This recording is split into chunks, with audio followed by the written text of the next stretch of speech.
Okay, so in today's news, we are supposed to meet up with somebody this evening to, they responded to two of the posts that I had on the OfferUp page, and she wants to get everything together, which is like two end tables, two little coffee tables, a lamp, and a bookcase.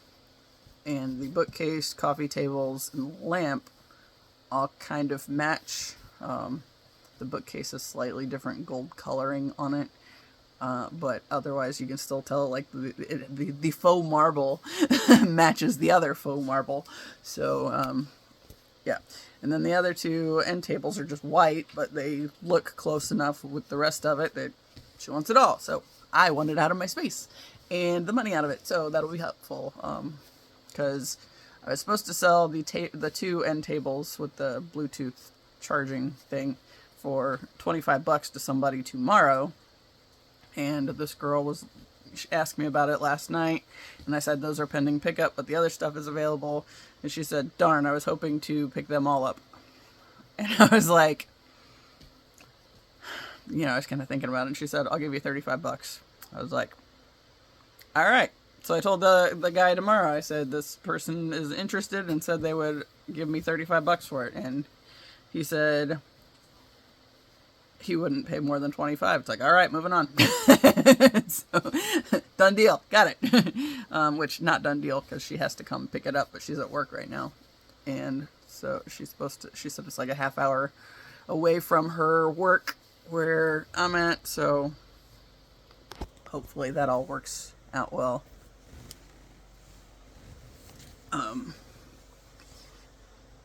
My dad took the car for a drive to see what it's doing because it's been acting up again. So just try to see nobody's here. Nobody's here. Just me and my little chaos crew. She's so cute when she's not being chaotic, though. Taz had a moment today. We were outside. We just got back from our walk, and I decided to. Okay, my uncle had mowed the yard while I was gone. So took the dogs and, get them out of the way so they're not just barking at everything. They do that well. But when I came back, I was refilling their little kiddie pool that we have in the yard, and they like to use it as a water bowl more than anything. However, this thing, as well as her brother, will get in there and, kind of walk around in it. She likes to cool her toes after she's been running. And Taz just likes to occasionally lay in it just because. And, he can then come track water in the house or whatever. He's a big fan of that. She'll stand in the water bowl in the house, so it doesn't matter where you have the water. She's going to make a mess either way. But luckily, if you do it out there, she's more likely to walk it off before she gets in the house. But as I was refilling that, I think I was done. No, maybe not. I don't know. I was refilling it. It was like 2 inches, well, probably more than that, from the top. And one side is slightly lower just because of like the little rocks that it's on. And this goofball was, he decided he wanted to get in the pool and he wanted to lay down in the pool.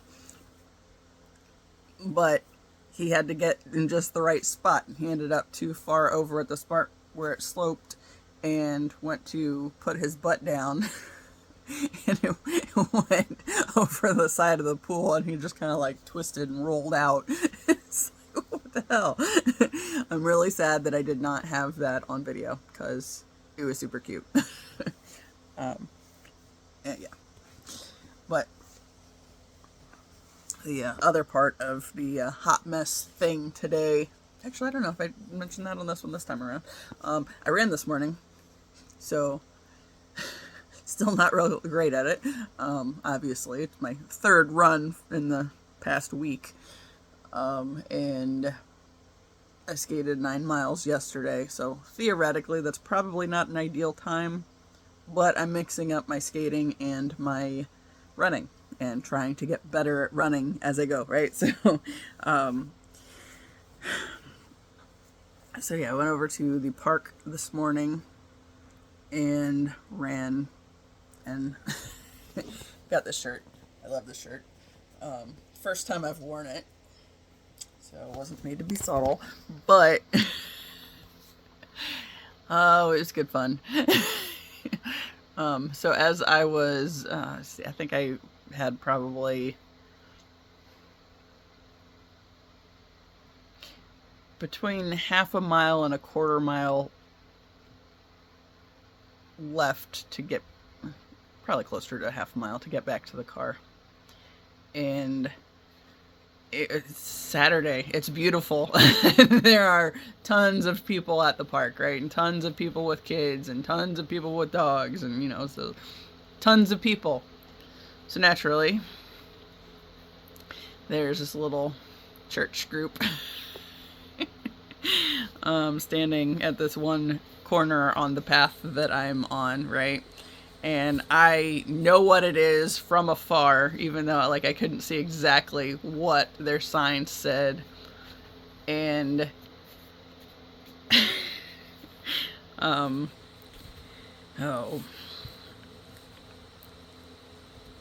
it was okay. So I see them and they're talking to some dude, right? And the two guys that are clearly with this church group are talking to this this guy that just doing God knows what at the park, and then he's talking to these people.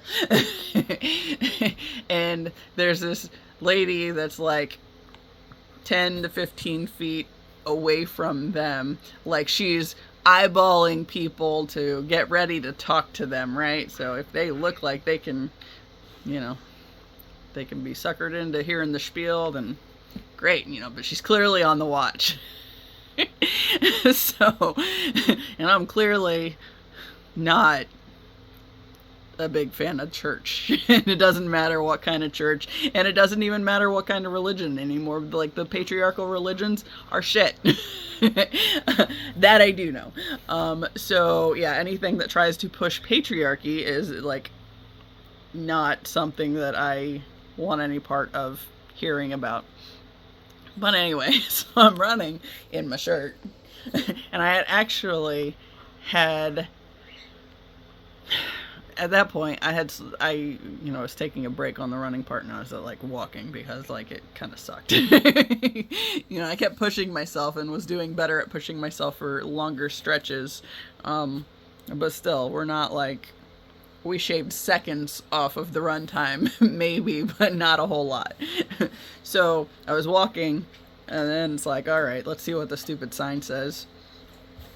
And of course, it's talking about the I don't remember how it was worded, but all the chaos in the world and, you know, world events, you can tell that, you know, the end is coming kind of bullshit. And I was just like, yeah, okay. And I made eye contact with the lady, and she read my shirt and everything, and I just kind of smirked at her. It's just like, don't talk to me. It's just one of those things. I think I put I don't question that was the message that, you know, she received from me, was leave me the fuck alone. I'm not interested. And yeah. So I wasn't rude, just smirked and looked ahead. And then I was going to wait till I got up the hill to start running again. I was just like, let me get the fuck away from this shit. And I started running sooner just to get away from that and put some distance between me and that church group. And I was just thinking about, you know, I imagine myself, I automatically flash into this other space where they're, you know, she made the attempt to talk to me or whatever. And I'm just like, yeah, no. I grew up believing church shit, and it did not do me any good. And I am not a fan of it, and I will absolutely not go back. I honestly consider it a step backwards from where I am now, because I've lived that existence of trying to push the beliefs on other people and disregarding the fact that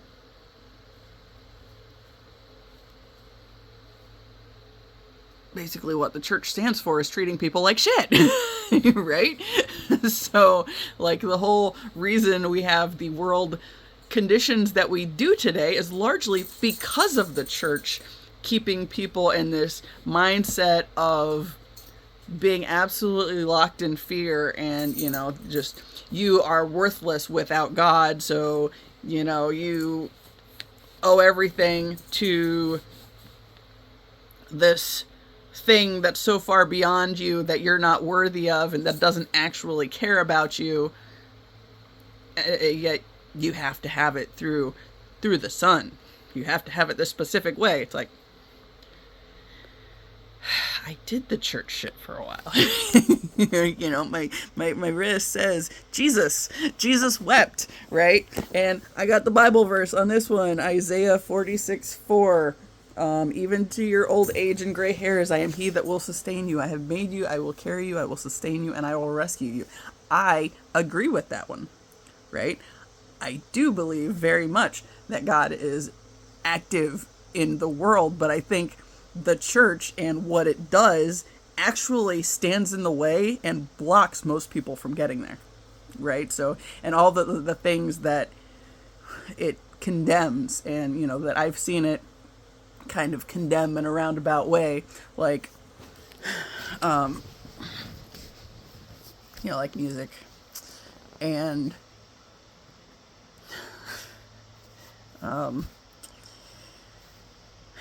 the way it assaults people that don't go to church because church is the important thing, right? No, it's not.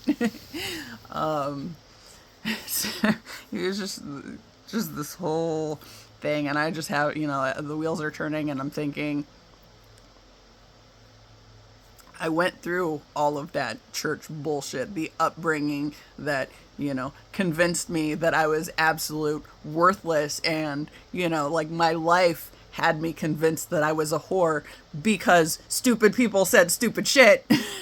And it was just acceptable because the boys were, if girls are supposed to be less than the boys, right? So, wives submit to your husbands and all that stuff. So it's like you're continuously beating down girls in all these various ways, which ends up making it acceptable in their minds.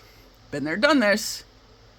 You feel you are worthless and have no value and are meant to be miserable, and because you're property of somebody. You are property of your father until you're married. Then you're property of your husband, right? And obviously, that existence did not go well with me.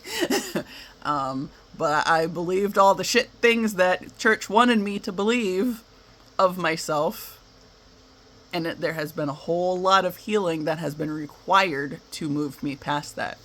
And I had a thought on the way back over here. What was it? It was some additional level of the worthiness wound. Oh, it's like right there. It's like I can't quite put the pieces together now, but I was thinking about it. I was like, oh, that's just another level of this bullshit. But I'll have to come back to that one because I don't remember exactly what it was. So, since that's the case, must be for a purpose. So, yeah, but it was just something else that I had to think about. But anyway, like this whole, my years of trying desperately to be the good Christian girl that, the world tried to beat into my head that I must be. And then, basically realized it's an impossible standard. And there's no good that comes from this bullshit. I'm going to say it again. Religion is literally a cancer, right? So, down the road, there is this little, strip mall thing, and there hasn't been a whole lot of stuff in it for most of my life. I don't really remember why it got put there, and it seems like it's never been completely full along the way. But there's like a little restaurant there now. There's like a little like place you go for like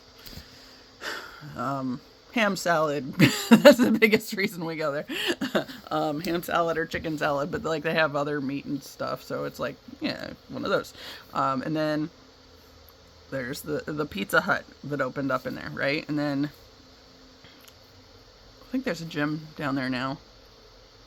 But it wasn't until the vape shop opened up. So we got a little vape shop in the corner of this thing, and really quick afterwards, there's a church right there in the strip mall next to the vape shop. And, you know, like the little metaphysical shop that I go to, that's like 15 minutes away from my house.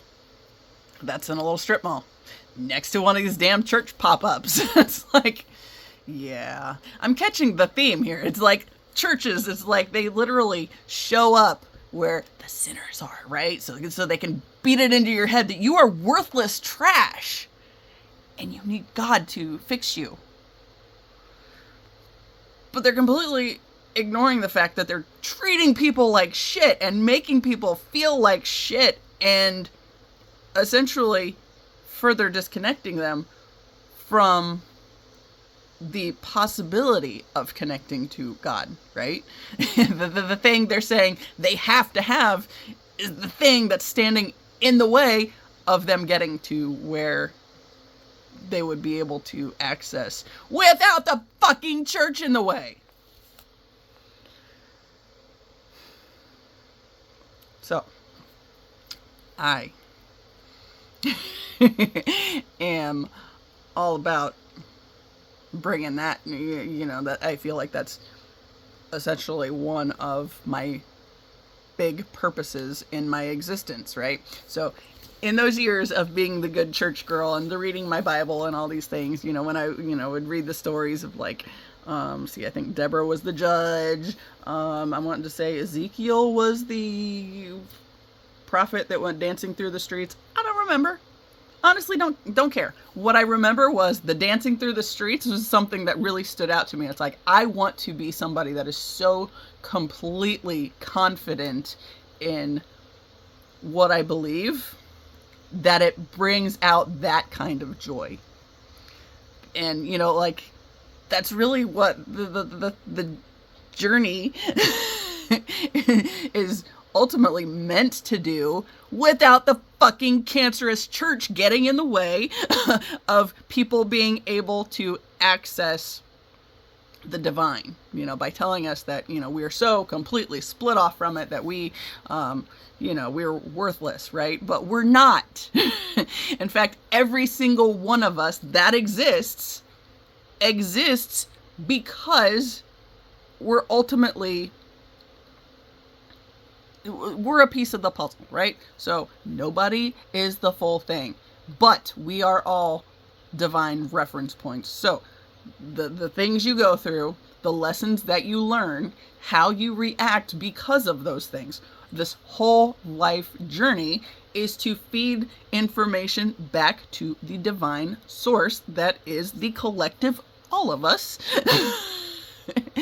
And church gets in the way of that and makes sure that we can't do that, right? So, and government too.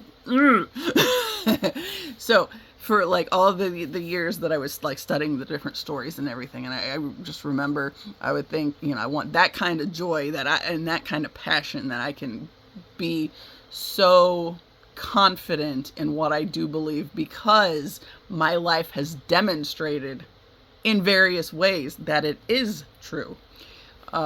And you know, I want that kind of joy and confidence in my beliefs, right? So that's been that's one of the first things that had to go when I divorced my ex-husband, which was very difficult to do because of all the guilt that I had, you know, stored up in my system, you know, about how you're not ever under any circumstances supposed to get divorced. And it doesn't matter if you're being abused or assaulted in any other ways. if it's your husband, you're supposed to sit there and fucking take it. No. Fuck that. And I absolutely will not.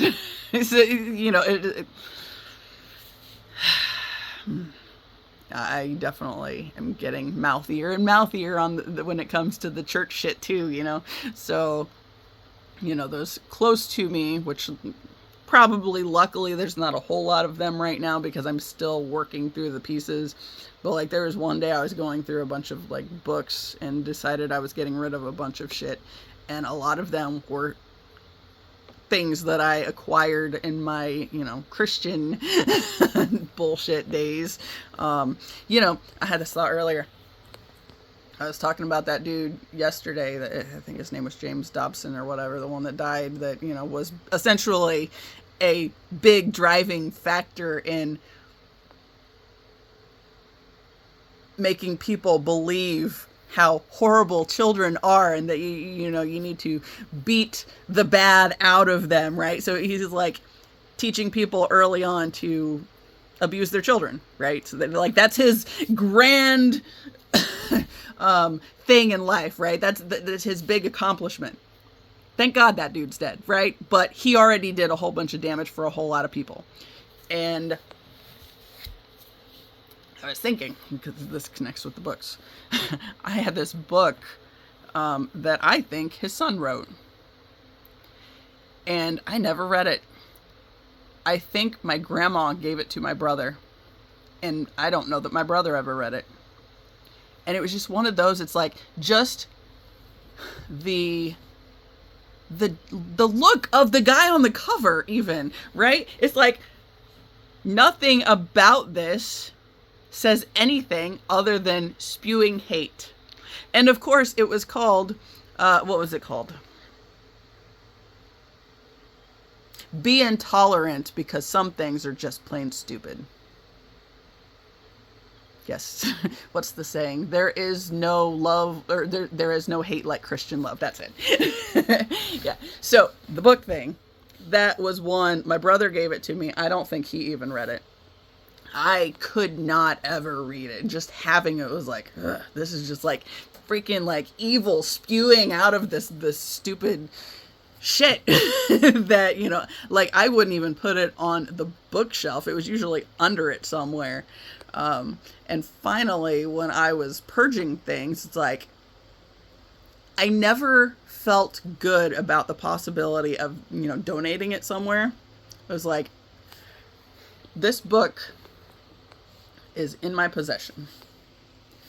I cannot, in good conscience,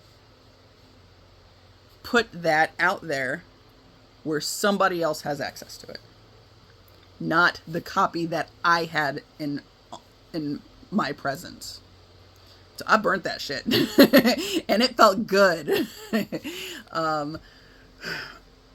But like just the image of the dude on the freaking cover, it's like, and I think it was the author, it's like, you can tell there's nothing loving about that dude anyway. The fucking title is Be Intolerant. So it's like, nuh-uh. Fuck no. So yeah, so that one is like, I mentioned it to my brother and he's like, well, that seems, he's like, is that a bit much that you're burning books? It's like, no, it's like, I have this in my presence. I cannot be the thing that gives somebody else access to it. However, that does not mean that I will go out of my way to get other copies of it just for burning purposes. If somebody else wants that, like, is drawn to that hatred, then that's on them.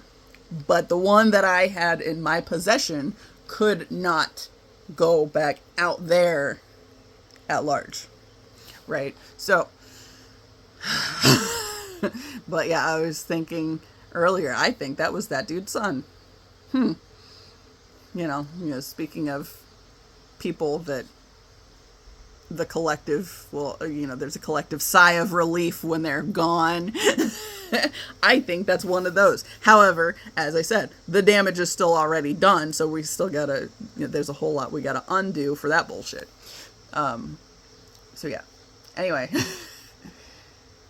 How did I get there? Gidget's just looking at me. It's kind of funny too, because I was getting ready to do this video and I knew I was going to talk about that. And the thing I don't think I finished saying. I pet you. That was meant I'm happy to see you. Look, see this tail? Just get beat with the tail. Now you distracted me again. She's like, it's okay. Just pet me. Okay. Why did... It's right there. Okay, hold on. Pause. I can't think with you licking me. And I definitely can't think with you doing that. Oh, I got it. I caught it. Yes, my good girl. Another good girl. That's Emily. So what was I gonna say there? That's gonna be like that other point. It's like, it's there. Stop yelling at me. It's there, but there's a shadow puff in the door too. The little newbie. She hasn't made herself, or she's not confident enough to come in the space, but she will stand there and look, especially if somebody's barking, because herding dog things, right? That's, does she need to yell at something? She is ready. So,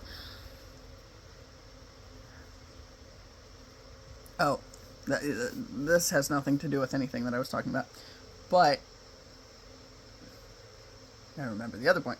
Maybe I won't forget it. Okay, so the dog, right? So I think I mentioned the other day that she's kind of, it was like she was doing real good and starting to warm up to things, and then she's kind of like shrinking back. And I had this kind of revelation last night. It's like, she's doing like I did. Right? So I talked about how, like, when I started the YouTube thing, it terrified me.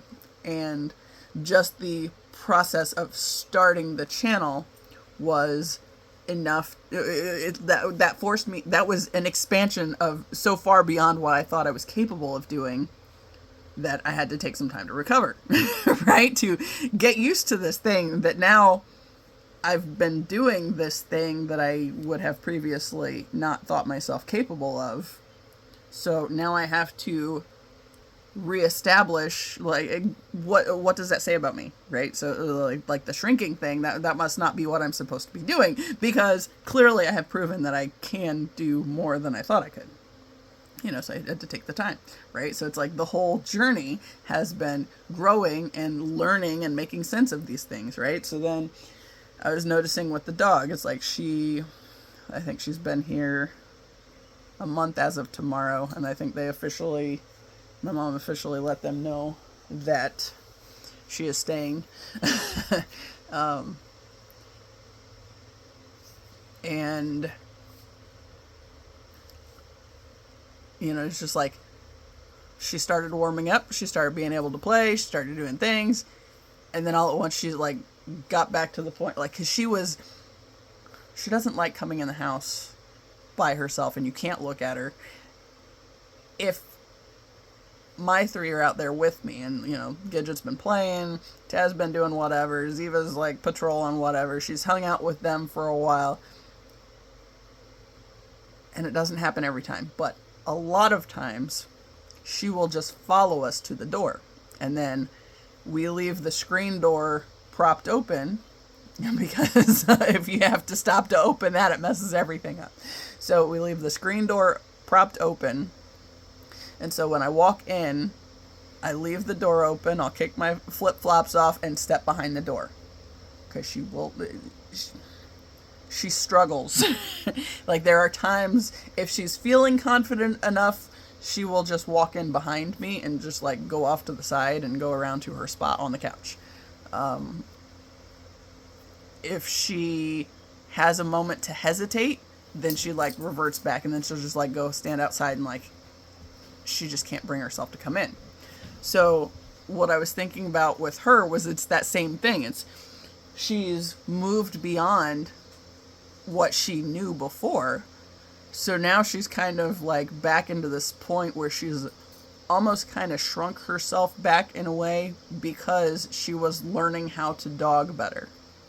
Right? So it's like she was completely terrified when we first got her. It took her a little while to warm up, which, like I said, she's only been here for like 4 months. And I think they normally say that, like, there's like the first 3 days are very important, but like at the 3 days, then it's like there's a little bit of a, and then like 3 weeks, and it's like, okay. But it takes like 3 months before, they really get settled. So what I was thinking was just, what she's doing is like watching her where she's doing this kind of shrinking thing where she's all at once the stuff that she was doing, like following me in with my dogs. She's reverted back to not being able to do that because she's afraid, or because she was afraid of it, because that was what she was used to. Right? So it's like she started doing something different, and then like it kind of settled in with her that this isn't what I was doing before. And, so it's like this dissonance in realizing that, things might be okay here and she might be safe here, but she still got that little bit of that fear. The couple, they were breeding Shelties, but they, had like 35 or something. So there was definitely some hoarding stuff going on. They were not, judging from her, not well socialized at all. And yeah, so work in progress. But, that's why I like rescues so much, is when they start warming up and like start learning how to dog again. It's like, you're just seeing them take on a whole new little, like, see their little personalities come out. Like Taz, he was one too. He was a rescue, and he can be a pain in my butt, no lie. But at the same time, you can tell that he is immensely grateful for his home. He might annoy the crap out of you intentionally, but he's still grateful for his home. And I think Doogie, was the best with really showing that. And he was like it was an extreme hoarding thing where the lady at the rescue said when they got him from this person, they were down to 80 some dogs. And I think she said when they first started getting involved with what was going on there, she had like over 300 to 400 in that range, just dogs that she wasn't able to take care of. And yeah. So anyway, he was a hot mess, right? But he took immediately to one of the Shelties we had, Maggie, Bug. That dog had so many nicknames. I started calling her Ladybug somewhere later on down the line, and then she just became Bug, and it was just forevermore. She was a little buggy. But like, I've talked about her before. She was like it was like very low key, but alpha. Like she was the boss. And I was watching her, like that dog taught me a lot actually, because, okay, so Chance was my baby, and he was the oldest, when it was just like Maggie, Molly, Doogie, and Chance. Chance was the oldest. He was the biggest. He was my baby. Maggie was Mom's baby. Molly was Maggie's sister, and she never quite completely found her place, because, it was always a competition with her sister. And I think she would have been my brother's dog if he was still around back then, but he had left for like the Air Force. So, it's like she would have been his, but he wasn't here. So she was my dad's, but that connection wasn't quite the same either. So, Yeah, so she was just always kind of out of place. But she and Chance would butt heads on periodically. Molly and Chance, right? So, and Maggie, little low-key alpha, like, she would see them getting wound up, and all she would do, because Chance would usually be laying down or whatever, she would just walk over and put herself in between them and just, like, it's like she would just stand there. She didn't growl, she didn't do anything, she just stood there.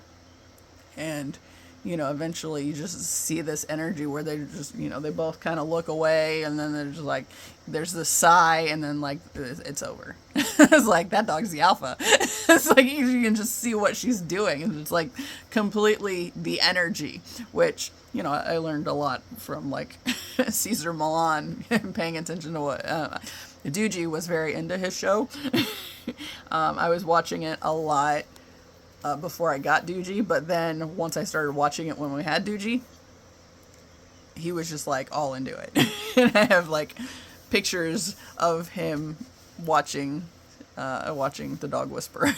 So it's fun. But yeah, why did I wander there? Oh, rescue dogs. Anyway, I can wander back now. So going back to the my time when I was reading my Bible and all that shit, and, you know, wanting to be so confident in my beliefs and all this stuff, right? It's like,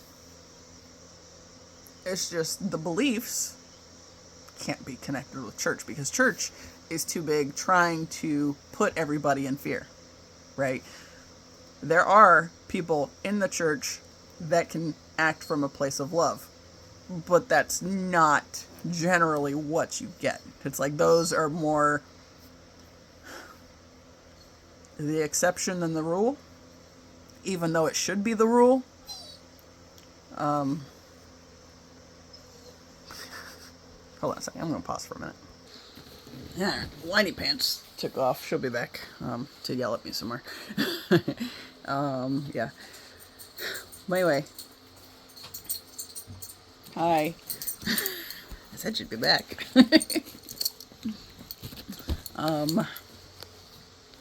Fuck it, maybe we'll go play. I said that. Oh, I didn't show it. Hey, come back. She won't go now. Hold on. Okay, I was talking about little shadow puff, this thing. Come on. Oh, it's the ball. Okay, let me get the ball. Don't bite me. Yeah. So she's starting. However, she did nip me. We gotta work on that. Little red spot on my hand, no big deal. Didn't break the skin or anything, but if it takes too long to get the ball corralled, then she has a chance to grab you, then herding dog instinct shit. You know, but the little jumpy thing, right? That was cute. Because she's starting to get used to being around here. Starting to warm up, but, you know, still hit and miss. So, anyway, I'll finish this when I get back in. Change of plans. Here's a little shadow puff. Hanging out with Zibly. Hey, Zibly.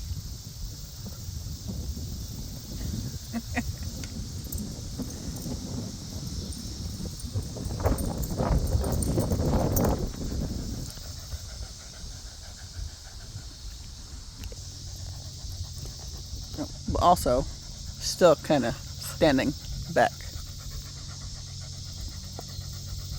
So, she's getting there. Work in progress, y'all. Okay, so, yeah, that's our little 10-minute hiatus, or intermission, rather. But anyway, the other part with the church thing. When I was thinking, or when I was walking away and, you know, kind of thinking, envisioning myself in other spaces, all right?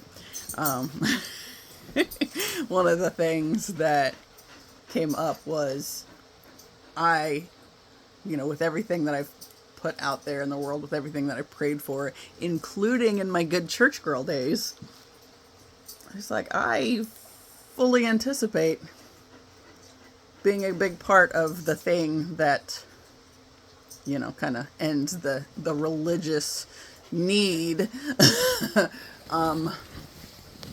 because of, you know, the shit, the shit thinking that it forces people into, and the conditioning, I absolutely very much want to be an important part in bringing that to an end. I do. Let's bring it to its fucking knees. But doesn't happen, that like there are plenty of nonviolent ways to do that. And that's what I'm learning, is that, the divine has all sorts of,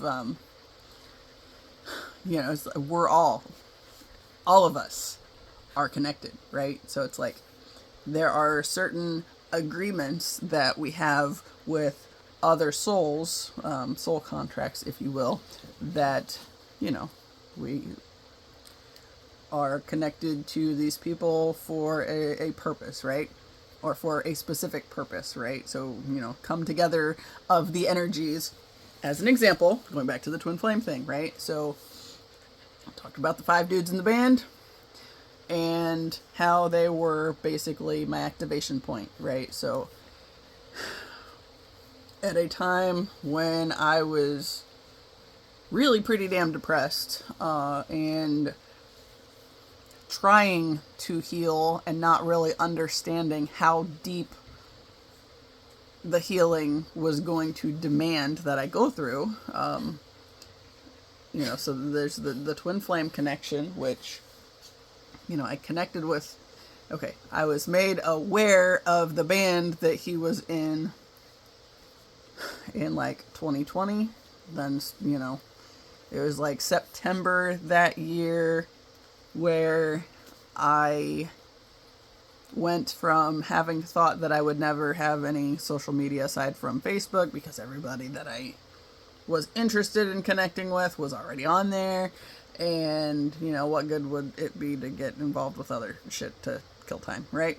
But then in September of 2020, it's like I felt really strongly, it's like I'm supposed to get an Instagram account, and it was like uncomfortably I have to do this. It wasn't just this idea. I said I wasn't going to, but now I feel like I'm actually supposed to. So I did it, right? And it took some time, right? So there were like some things that still had to happen, before the twin flame connection even made sense. And of course, when I connected with, or when I started following him on Facebook or on Instagram because of the band he was in, which was the only thing I knew about it, which was touring with another band that I was really wanting to go to the concert of, and then it ended up getting postponed and then eventually canceled because of the damn pandemic and pissed me off. But I started following them and kind of seeing what was going on out there, and like for the twin flame, it was like there's something very familiar about this energy. And it was just like a comfortable energy. And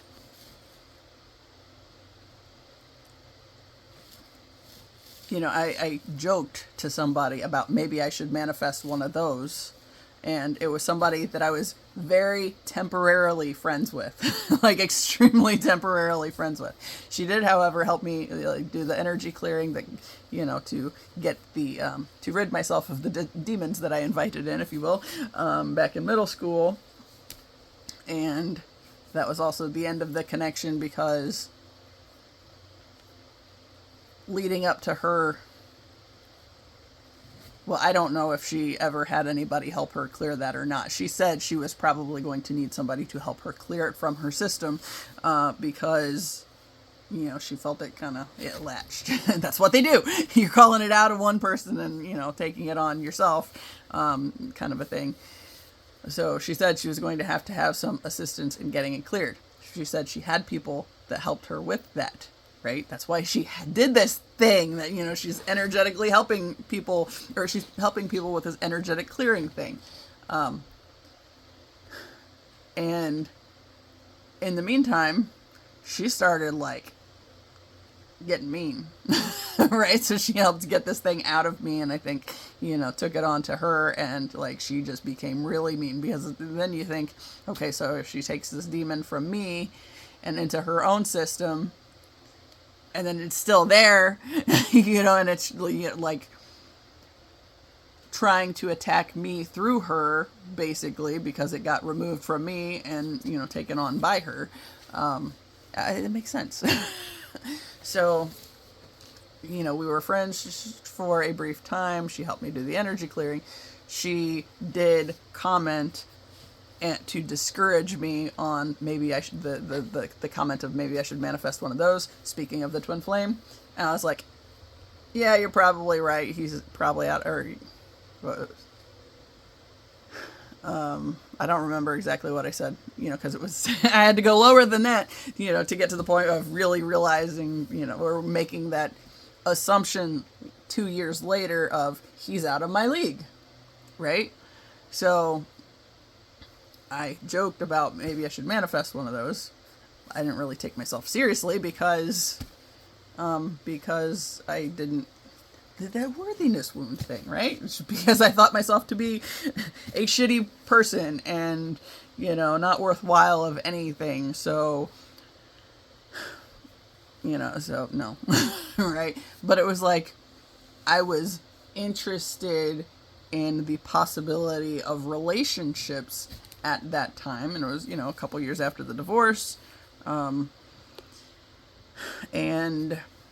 well, about a year and a half after the divorce, I think, in that time frame. I was trying to warm up to the idea again. You know, it's like the Abraham Hicks stuff where, you know, they talk a lot about if you're ready to be ready to be ready, the universe will line you up with what you need to get you ready for what it is you want. Right? So like that was a big, big theme. And it's like,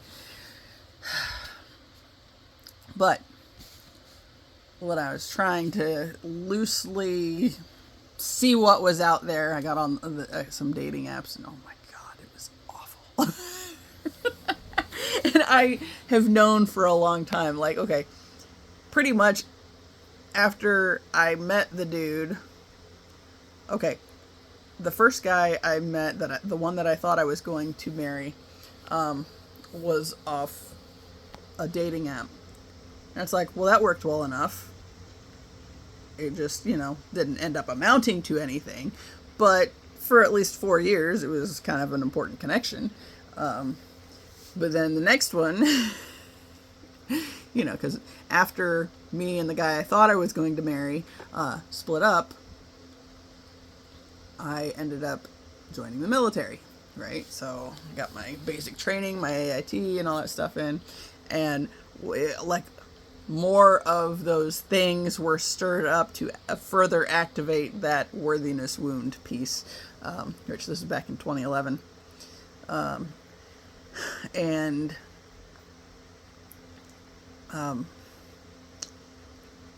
When I met the one that I would go on to marry, he was on the free site. So there again, you get what you pay for, right? So if you're not willing to put more into it than that, I'm not saying that you should, you know, spend a ton of money on freaking dating apps or whatever. I feel like you are a divine blueprint for what is supposed to happen in your life. Right, you already have the pieces. You are like it's a matter of making sense of them and the right things coming together. Right, so like going back to the activation point with the 5 guys in the band that, you know, I see, I saw them since I was in high school. You know, even though I didn't see their faces clearly or anything, I just knew that there was going to be this band that had 5 guys in it that was going to be very important to me, and that we were here to change the world together. I mean, just like this casual thing, right? And while I was in the church, I thought it was something else from what it ended up being, because if you're brainwashed into the Christian thing has to be the right thing, and it's not. It's a cancer. It is a cancer. So,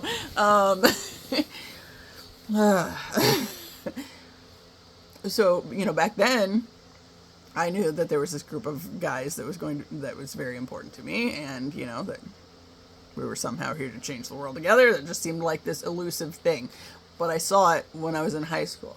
And at the time, my reference point at that time was the guy that I was dating, the 4 years in high school. Well, high school and early undergrad.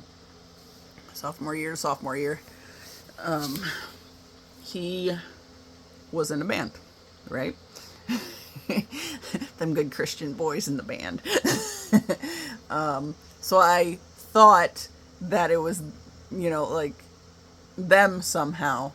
And then I just never really thought a whole lot more about it and kind of brushed it off until the Tyler thing happened and he actually died in our mid-30s. And it's like, well, I saw this coming back then, or knew that it was going to happen, right? And when I was a senior in high school. And then ran from it to try to make it not be true, but that didn't make it not be true. It was still true. Yet it still ended up being the thing that happened. And, like that group of guys never made sense. Because, I mean, not that they didn't make sense together as friends and all that stuff, but as far as being what I saw or what I knew of, it didn't make sense. And I've talked about that before because of course, Brad and I didn't speak again after we broke up. Well, I mean, we spoke like once. And I think we've waved in passing at Tyler's funeral.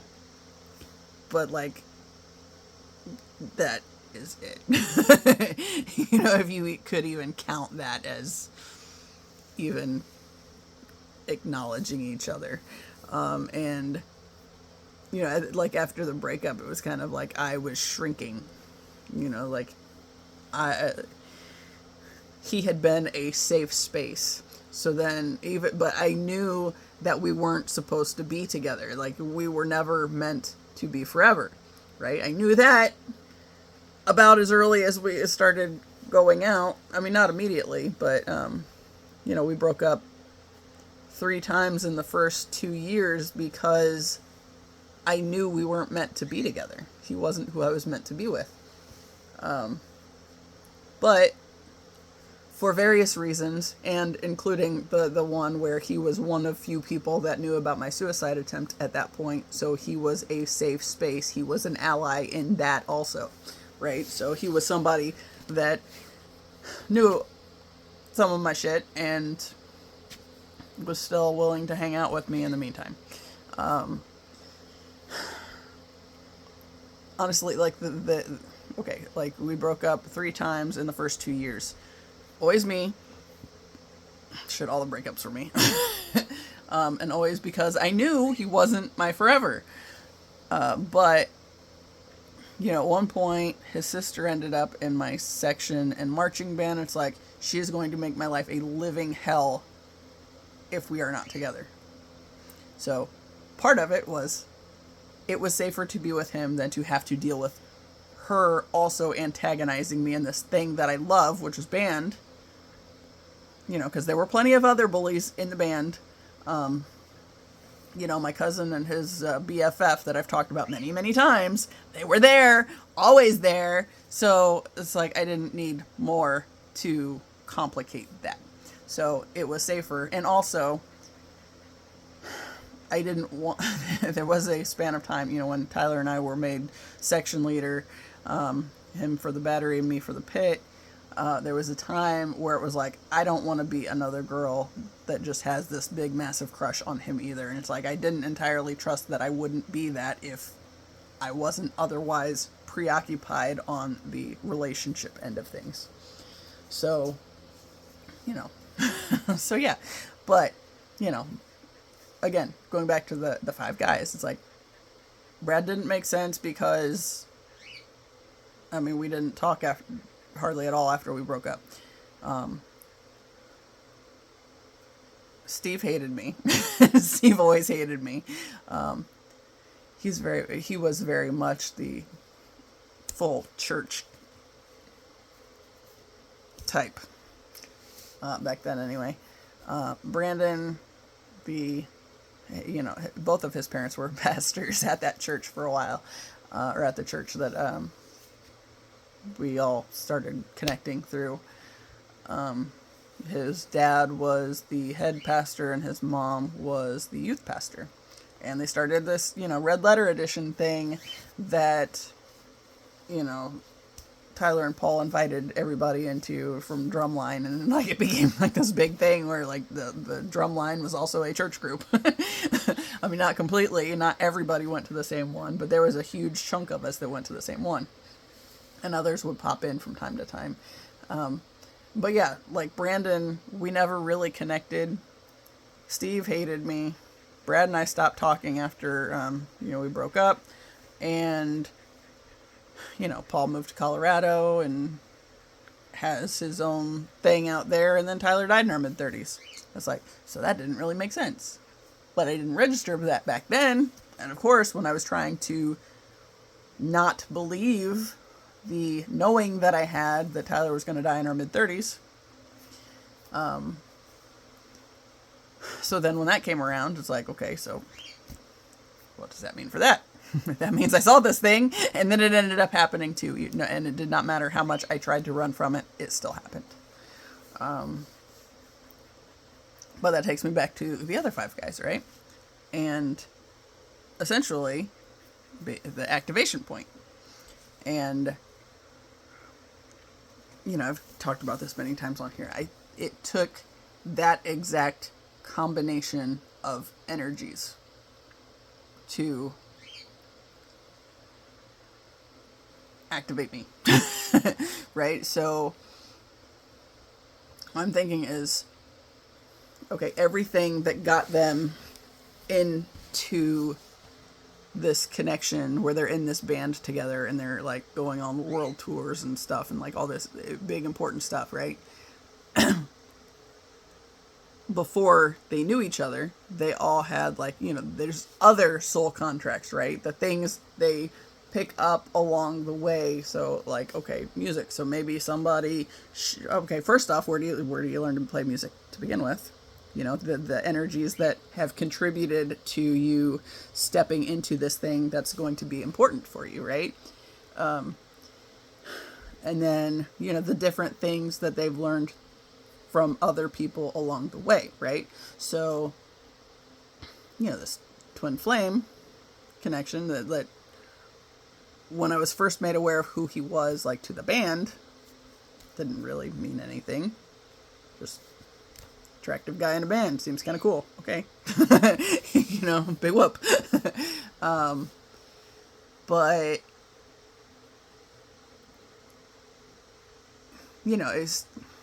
it's like there was enough that got me paying attention to what he was posting on social media, right? And it's like his energy somehow seemed comfortable, right? Seemed homey in a way.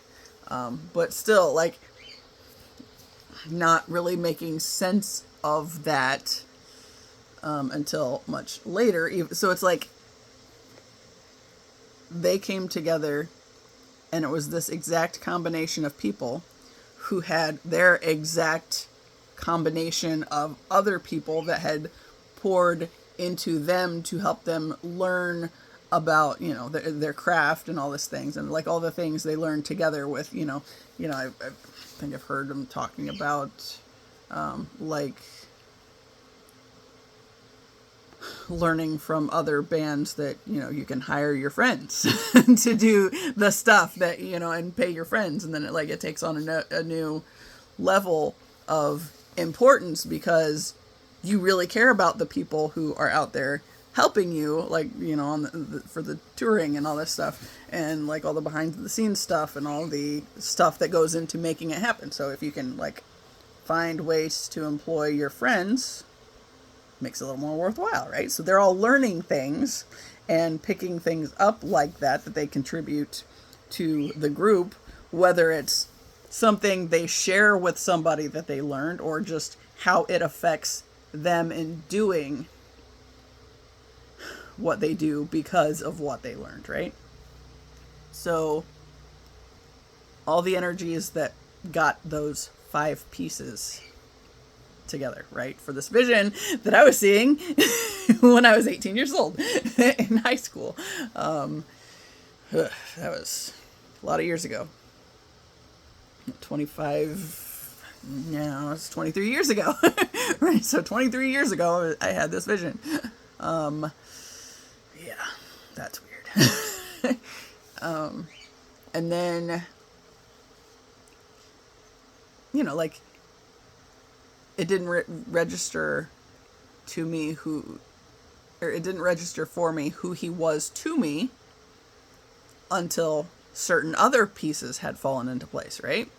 So I made this crack about maybe I should manifest one of those, and the person that I said it to, who is like, I mean, she was a pretty decent friend at the time, but I wasn't really talking to anybody else, so it was kind of like, still kind of a lack of other options kind of a thing, but, she's like, yeah, no. And, my thinking then was, yeah, you're right, I think I said something about, and he's a Leo, and the last one of those I got involved with didn't work out very well, so it's probably not a good idea anyway. But it was like, I was checking out these dating apps that I knew I didn't want to meet anybody from a dating app again. I mean, yeah, once it worked out, and the other time they like failed very incredibly miserably. And the one that technically worked out, I didn't marry.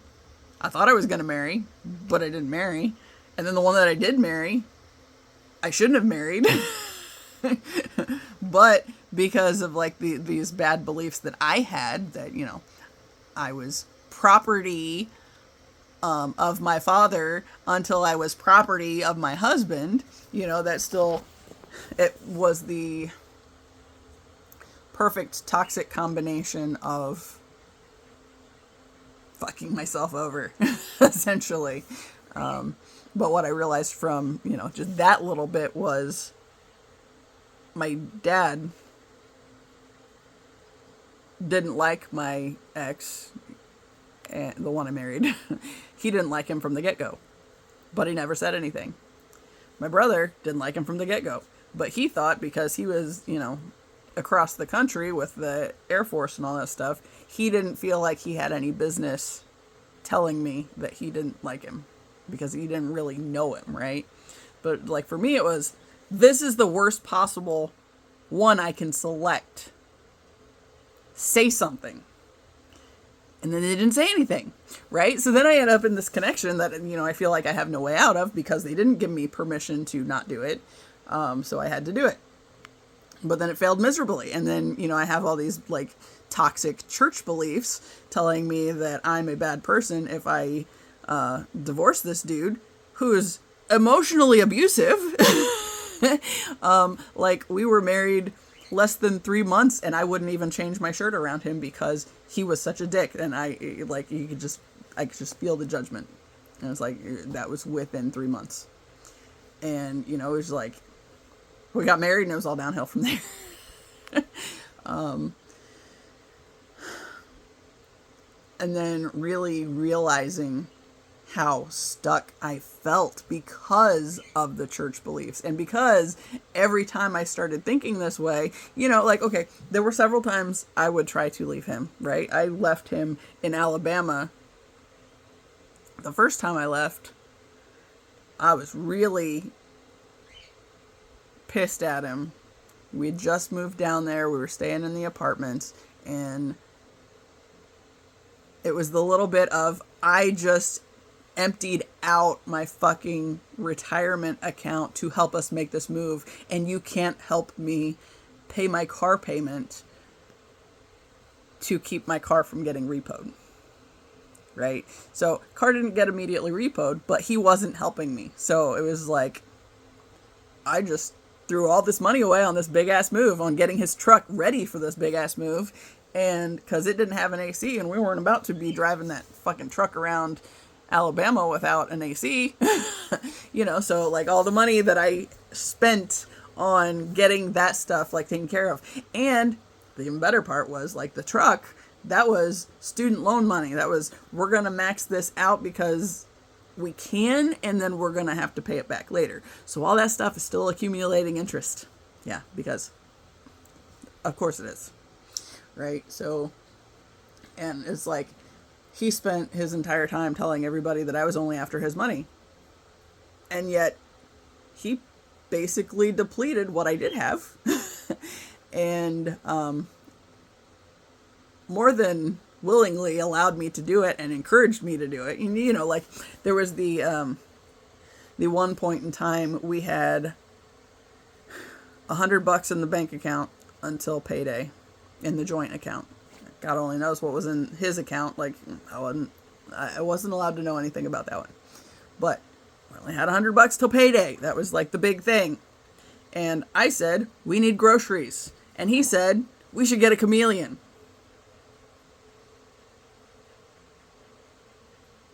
Yeah. We did not have supplies for the chameleon before then. But guess what? All that money got pissed away on a fucking chameleon. That probably, if he kept it after I was gone, it probably didn't take long for it to die if he didn't rehome it, or whatever. So it's like, yeah. Anyway, going back to stuff that I like better, because that's the kind of shit that church got me into, and the bad beliefs because of church got me into. So, right. So then the five dudes. But I still wasn't aware of the twin flame connection, who he was to me, until I committed my love and career over to the universe in 2023. Then I said, hey, that's the one. And it's like, there's like basically been this thing. It's like where he's like, he keeps showing up because, okay, the algorithm keeps presenting him in front of me every time I get on this Instagram thing. This is like from when I started following him in like 2020 and didn't know any of this stuff. And it's just been a matter of the pieces falling into place, because like the right pieces were, I had to commit my love and career lives over to the universe before it let me in on the insight that he was the one I was looking for. I had to commit it was the nose ring and the lip ring that motivated me to set the intention that I would never again work in a job that asked me to be less than 100% who I am. Then those had to fall away. Right? So it's like all the layers that are involved in weaving all of this together. And it's like, that's why, like, one of the biggest things that I am here to do is to, I've been collecting data my entire life for the purpose of connecting the dots, putting the puzzle together, making it make sense so I can share that with the world. Right. And yeah, so, okay, going back to the five guys, the activation point, right? It took that exact combination of guys, like the soul agreements, when they crossed my path, which was on social media, and only because I heard of them on the radio because of a concert that I wanted to go to. And it's like, cool. Sounds good. I'm into this, right? And then I started following them, and then, all this other stuff. But, I've talked about the vision that I had a while back where I was trying to explain something to the guys in the band, right? And I'm in the space where they are, and I'm trying to, like, I don't have anything to write down what I'm thinking, so what I see myself doing in the vision is, no, you do this a whole lot anymore. Please stop. That's the healer in her. Even though he's kind of being good. No. Hi. Yes, I love you so much. Gidge. She's caught on that that's not fun for me and that she will get thrown out of the room. So I was trying to throw her out of the room. And now she's right here being quiet. Taz, shush. Until they see my parents driving across the yard, or my mom driving across the yard now. Anyway, but I saw the vision where I'm gonna, come on, let me put you out here because you're going to be yelling at Grandma here in a minute. Okay, see if I can finish my story first. Vision. So I saw myself in the space with these guys, and I didn't have a way to draw it and I was thinking about like the connection right now, right? So, I the way that I see myself explaining it is I lay on the floor with like my arms stretched out, right, and my legs stretched out, and have like, okay, the two that I made the connection of the brother types at my arms, the twin flame at my head, and then the other two guys by my feet. And you know, I was just like, it's like as I was made aware of the connection, you know, I start waking up to it, and I start doing the healing work that's required of me for this other stuff to be able to be a possibility. And you know, I'm laying on the floor looking up at my twin flame, and he's kind of, you know, looking at the time at the other guys in the band, right? And then as he, you know, as I'm doing my healing work, at some point, he starts looking down, right where I'm at. And of course, the connection was, you know, start tuning into his heart. So as he tunes in, and I'm still doing what I have to do, you know, on my healing end, and he's doing his healing end. She's in the house now. Eventually, he's sitting down on the floor and sees me, you know, and it's like this connection. It's like where I've been, you know, I see myself as having been planted, and then all at once I'm able, or I'm ready to kind of grow, and you know, because we made the connection. I was looking up, he was looking down, or looking in, and eventually we're aware of each other, right? So like through this, like through the mirror, if you will, 111, 18, because 1111. So yeah, it was like making that connection served to, you know, to show that it's like because of these things, because of all the things that brought them together, that got them to that space, then got me activated, right, in this space. And then I'm aware of him, and then I'm doing my healing work, and then he starts tuning in because something's shifting, and he doesn't know what, but it's happening within. And, you know, then he like comes down to where I'm at, and kind of, it's like, you know, like the cards with the Seven of Pentacles, where like he is like directing the light into the seed, and like the plant is sprouting forth. It's kind of like that. But anyway, I'm gonna wrap this up since somebody else is home now. As always, I appreciate you. Until the next time, see ya.